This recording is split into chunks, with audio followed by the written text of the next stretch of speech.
Well, it's time now to take a look at what's happening in D.C. And who better to catch us up than our Washington correspondent, Raquel Martin. This morning, she's focusing on inflation as we see the highest annual increase in more than 40 years.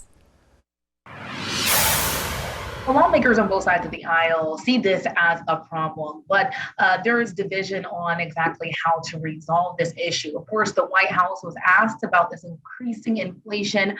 They've long blamed this on the global supply chain issue, but now they're also saying that this invasion into Ukraine, the Russian invasion into Ukraine rather, is making the energy prices even worse. They're saying at this point, Americans should prepare for gas prices to go up, and they say they're still going to try and release maybe some more oil from the reserves to try and mitigate some of the pain that people are experiencing at the pump.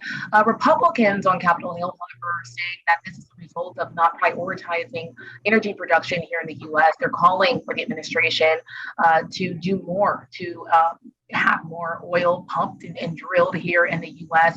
And Democrats, on the other hand, are talking about potentially a gas tax holiday. Of course, they're not definitely proponents of drilling more. They're saying this is now a time to pivot to more renewable energy resources.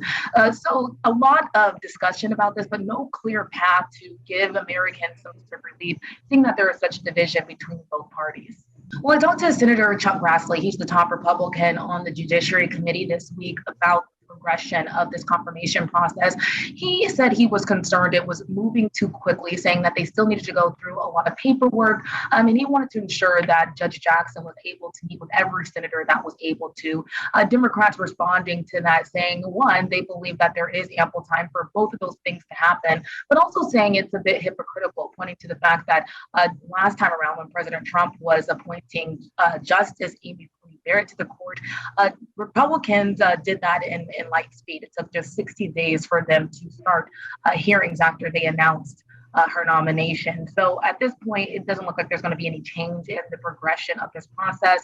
And Democrats are saying that hearings will start the week of March 21st. Well, that's our show for this week. Thanks for watching the Capitol Rundown. We hope to see you again next weekend.